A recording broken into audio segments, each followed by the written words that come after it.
Hi everybody, this is Hondo Carpenter from Spartan Nation along with Spartan Nation senior writer Jon Schopp here at Capital One Field on the campus of the University of Maryland in Terrapin football. Michigan State just gets a 24-3 win and the Spartans improved to 6-3 on the season. They're bowl eligible, but let's be honest, coming into the season, John, the discussion was college football playoff, Big Ten title. So 6-3 in bowl eligibility, there's just not a lot to celebrate, even though Michigan State, it's the 11th time in 12 years of Mark D'Antonio. That's certainly something to appreciate. But for this season, it's not there to appreciate. Now, we're going to get into a lot in this discussion, John. And first of all, we're going to start with should Brian Lewerke have even played. But I want to say this. That kid is injured. He's not 100%. So that's a coach's call. So when we're critical of what happened today, I want to make it very clear, and we haven't talked about what we're going to say. We're not, at least I'm not, being critical of Brian Lewerke. That kid is out there fighting, scraping, hustling as a hurt kid. You can be critical prior to Michigan because he hasn't had a good season. But the Michigan game and this one, this is a kid playing hurt and the coaches know it. There's no criticism in. The coaches know what they have. So I'm going to ask you the big question in the room. Should they have played a Brian Lewerke not 100%? No, no. And the short answer is because it did not give Michigan State the best chance to succeed, move the offense, score points, and quite frankly to win. So the simple equation, just cut it down as simple as you can. What gives your team the best opportunity to win? Brian Lewerke at quarterback hurt is not that. And what we saw today was really poor quarterback production for Michigan State. A lot of strengths that we'll talk about in a bit, but production-wise, quarterback-wise, this is just, it's not working very well. 11 of 20 was not a good performance. You want your quarterback around the 62%, 63%. 11 of 20 is not there. And again, we're not picking on him. This kid was playing injured. But John, there's a couple things I do want to talk about because I don't understand it. You heard me in the post game. I said to Mark D'Antonio, for 12 years you've told us I go with the hot hand. You said last week Rocky was tremendous. He was great. Clearly he had a hot hand. And you go with Brian who's not injured. And he said, this is a quote, you can go back and watch the video. He said, Brian Lewerke's done too much around here. He is our starter. We're not saying there's a quarterback controversy. If he's 100% healthy, he should be. I don't understand that thinking of D'Antonio, and clearly now he's made a change in his philosophy of I go with the hot hand because he admitted today, no. Yeah, it's a bit of a surprise. You really tempted fate at Michigan State football by making that change today. Caught me by surprise. So you've got something going. The energy is there in the offense. There's success with Lombardi, and not only success, easily to see there could have been more success last week. There are a couple deep balls that just barely missed, a foot's out of bounds, whatever it was. So it caught me by surprise. What Michigan State did, they kind of tempted fate big time. And to be honest with you, as Matt Canada said post-game, this was a lot closer than it maybe looked, and Maryland felt like they still had a chance to win the game. Now, when you contrast that with the way the first half looked, with some good quarterback play, Michigan State, this is a blowout. This is a blowout win, is what it looked like it should have been. Right, and here's the problem. Mark D'Antonio, and again, you can go watch the video and get your own inference. That's why we put all the raw video up at Spartan Nation, because that way you're not just taking our interpretation, because you can interpret and cut a video and audio to saying you want. We put it up completely raw because we think you're smart. We think you can make your own adjustments. But he made it pretty clear he's going to be a starting quarterback next week for Ohio State. Not going to be 100%. Now, I have not talked to Brian Lewerke's doctor. I want to make sure very clear. I have talked to multiple orthopedic surgeons who have done surgeries on pro star athletes who said with an injured labrum, if it doesn't need surgery, don't be playing him. These are doctors. Yeah. Now, they're not talking about Brian. Clearly, he's not 100%, and you're going to go run him in there. To me, I think you're asking too much of Brian, but here's the other one. This team expected Rocky Lombardi to start. They expected. Now, in case anyone's wondering, I talked to Rocky Lombardi Tuesday night after practice. I've not had any secret discussions with him. He's not given me any tips because someone said, well, maybe Hondo's getting that from Rocky. Haven't talked with him. I haven't. But I give you my word on that. But I'm going to tell you this. I have talked to people in the program. Staff, players, they all expected Rocky. It was the same enthusiasm they had the week of Michigan. Hey, we're excited about having Rocky. We think we're going to win. It was the same enthusiasm you saw last week. Then you come in on Friday night late, make the decision to not go with him, and he's injured. I think you put Brian Lewerke in a bad spot. Look, a labrum is a pretty serious deal, and it's something that can get torn. No, it's something that Michigan State has not officially said it's a labrum. If that's what it is. That is our assumption. Completely. Yeah. But my point is, as you know, you can play hurt, you can't play injured. Brian Lewerke is not throwing the ball well at this time. It apparently looks like it's an injury. As some of you know, we've talked about another issue that may be involved also. But if you're Michigan State... Your article on the yips. The yips. If you're Michigan State, you owe it to your players, to your program, to everybody to put yourselves, put your best players out there in position to succeed. This was a real big surprise, and quite frankly, what did you expect when here comes Rocky Lombardi cold after 3 quarters? And I mean, obviously, they didn't even let him throw a deep ball once. It was really surprising. It looked like Michigan State had a chance to continue momentum with a sound blowout win, maybe a breakout day for the offense. You got Cody White back, you got a quarterback kind of getting going here in his second start. That gets kind of snatched back. Who knows what they're going to get at Ohio State? And my question, Hondo, is the big one is, how long would they stay with Brian Lewerke next week? Because you can get away with leaving him out there this long against Maryland today when your defense is rolling like it is. Ohio State is nowhere on the same stratosphere as Maryland. How long? Because now what you've done is you've set him up, you've set Lewerke up to be pulled next week. It's just a question of when. That's what they have set themselves up to do. I'm not sure that's the best option. I'm going to tell you right now. You know that I have a great relationship with D'Antonio. I consider him a friend. This isn't personal. This man's done so much in 12 years to restore Michigan State football. He's earned the right to do whatever he wants. Yeah. I just completely, emphatically disagree with him. I think it's a mistake. I think it's the wrong thing to do. Hey, when Brian Lewerke's 100%, you say, okay, he's 100, we're going to start him. Great. I have no issue with it. I support it. But until that day, if he's not 100%, he's not your best quarterback. No. Based on what Rocky Lombardi did last week. Now, if Rocky came in and is terrible, then I would go with Theo Day. He's got 4 games as a redshirt. Yep. And still not played Brian Lewerke. So it's not picking on Brian Lewerke. It's saying you don't put a kid out there who's injured. No, and again, Ohio State is not going to send out anybody small next week or slow. They're going to send out big, fast, strong guys, and they're going to come hunting. So if you're Michigan State, are you putting yourself in best position to succeed, to move the ball, if you've got a quarterback that's less than 100%? I don't think so, and I hate to think that we're going to be wondering sometime in the first or second quarter next week, is this the drive that he's going to get removed? Today, I thought the change would be made at halftime after the surprise that Lewerke was starting.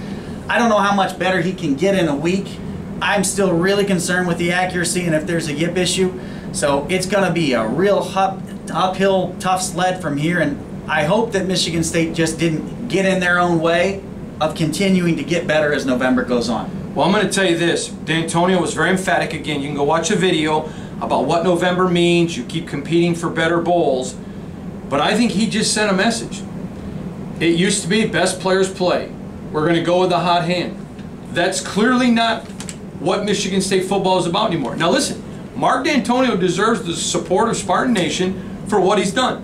Until this guy proves to be an utter failure, he's earned it. Oh yeah. But he sent a message of a seismic shift. No question. He sent a message. Whether he wanted to or not, he sent a pretty loud message. I think it's a message that the Big Ten is going to recognize as well, because there's a lot of folks around this conference right now that are looking and saying, wait a minute, what? Lewerke started this game? Well, here's the issue that I'm thinking about. If I'm Chris Norman, I did a hell of a lot around this program. I was a captain on this team, and I got benched for Tawan Jones. Yep. So, do I get eligibility back? No, I'm being honest. Yeah. At what point do players who have been benched, who did a lot, then say, whoa, wait a minute, I've done a lot. In reality, how many of the top programs in this country, and you folks know there's 2 at the top right now. Is that what happens at Clemson? Is that what happens at Alabama? No. In fact, you saw what happened with Clemson earlier this year when a quarterback picked up and ran early on in the year. This is a concern for any program. If you want to get up to that top level, to that top shelf of the sport, you don't have to duke along. You got to model what they're doing at the top. Let's credit Mark D'Antonio for something. He's built this program up so high that the expectations this year were a Big Ten championship and a playoff. Yep. Now, let's just say something. It wasn't the media that was saying that. The players were saying it. The coaches were saying it. The administration was saying it. The donors were saying it. So everyone was on board here.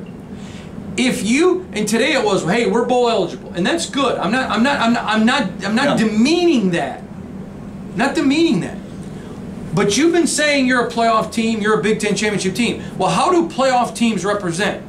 Do they say you play because of what you've done? Because Nick Saban put Jalen Hurts' ass on the bench. with a 21-2 record. With or a something 21-2 like that. and a national title. Yeah.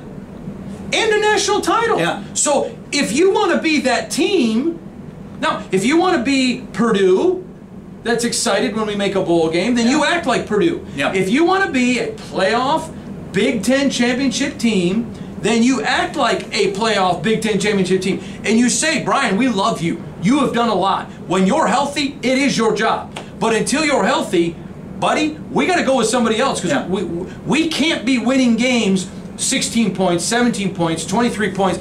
We got to be a playoff team, and right now, we're not a playoff team. No. And how you win matters in this day and age. It does. How you win matters, and it's just it's perplexing because this program was on the edge. They're trying to make that step up as this decade closes to hang with the Clemsons and Alabamas. You see Georgia trying to get up there right now. There's a handful of other teams in the country trying to get up there that may be able to. This is a real big shift, and I imagine it's one that people are going to go home tonight and really think about what just happened here. It's not to make it too simple, but it's kind of a no-brainer if a guy is injured. So let me ask you a question. If LJ Scott's 85% next week but says he can go because it's Ohio State and his home team, do they bench Connor Cook? I mean, excuse me, Connor Hayward? I mean, well, I would guess so. Hey, LJ's done a lot around here. Yeah, I would guess so. And again, if he starts. Hey, this guy took you to the Big Ten title. Remember that drive against Iowa as a freshman? A long time ago. We're not picking on D'Antonio. No. We both respect him. Oh, yeah. We both think when his career's done, there should be a statue built to him.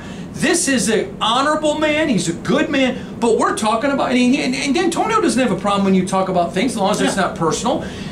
But the point of the matter is, if you want to be that team that you say you want to be, then you have to say to a Jalen Hurt, you're 21-2, you're 21-3, we love you. It's halftime of a national championship and you're on the verge of taking us to 2 of them. But you got to sit for a freshman. Yeah, because this guy gives us a better chance to win. And, this week I thought Michigan State did the right thing. I love the pop, the power. Ladarius Jefferson and Connor Hayward, these guys are going to run serious business the rest of their careers at Michigan State. I want to see that match with Rocky Lombardi. That's what most of the Spartan Nation thought they were coming to see today. Big surprise. What happens next week? But based on what happened this week, you would expect that LJ Scott will be out there starting. Whether or not he should be, based on what happened today, that's what I guess would happen. I don't get it. Makes no sense. But you know what? Spartans win. And let's celebrate that at the end of the day. This would be a hell of a lot worse conversation had they lost. But they won. Again, the final score, John, give it to us. It was 24-3. 24-3. Good day for them defensive tackles. Good day for running the ball. Yeah, let's get over to there. Let's talk about the defense. Oh, yeah. Again, elite. Here's the frustrating part. This is a playoff defense. A playoff defense.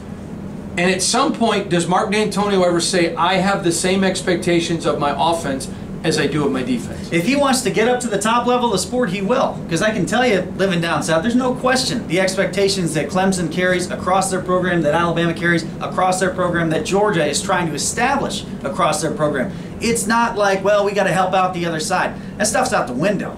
So this is a really good defense. Obviously, a big piece came back today.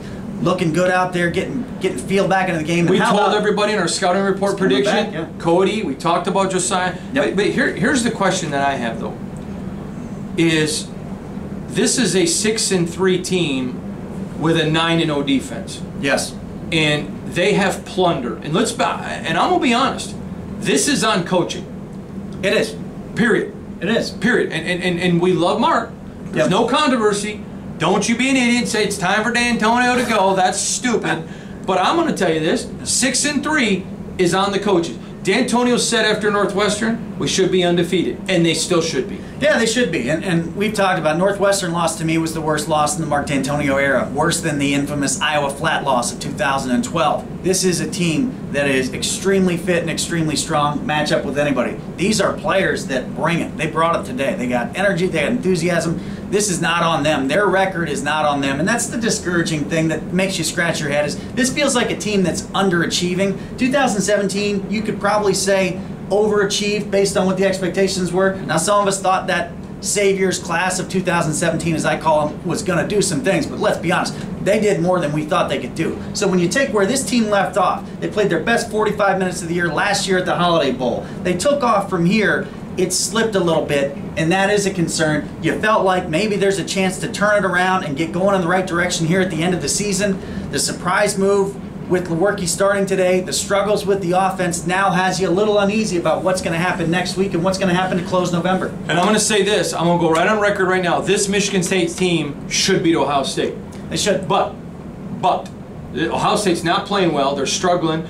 Just like when they had Ezekiel Elliott, they're very into themselves right now. This is one of the most talented teams in America, playing very selfishly. You start Brian Lewerke, and he's not 100%. And I wrote this in the pregame scouting report prediction. I don't believe he is. No one I know believes he is. If you start him and he's not 100%, you're not going to win that ball game, John. I don't think so, and I would go there right with you. If Lewerke's in and he's not 100% and he's not going to be, you're putting yourself in to get beat. If Lewerke's 100%, I think they beat Ohio State. Yeah. He didn't play well when he was 100% earlier in the year. Yeah, it's a concern. Yeah. I mean, there's two concerns with Lewerke, obviously physically and I guess you would call it mentally, or the yips concern. Let's say physically his feet are back, he looked like he was running okay. Arm-wise, didn't throw the ball well today. So if Michigan State does what I expect they're going to do, which is start Lewerke and get L.J. Scott back in, I think they're going to lose to Ohio State. All right, let's do this real quick. If you're wondering about John and you didn't read his article, Scope of the Spartans, talking about the yips, go back to SpartanNation.com where you saw this story of this video of John and I. Down in the story, there's a link. Read John's article about the yips right there. If you're watching it on YouTube, where it gives you the description of this video right there, if you go down in there, click on the link, there'll be a link that says read John's article about the yips. For Jon Schopp, Spartan Nation senior writer, I'm Hondo Carpenter, editor and publisher. I want to give a big shout out. My son Duffy's with us. He's now running the camera today. It's good to have the D-Man with us. Back behind us, of course, you can see it is Capital One Stadium. So from here in College Park, Maryland, for Jon Schopp, I'm Hondo, and for Duffy Carpenter, I'm Hondo Carpenter. Thanks for joining us, everybody.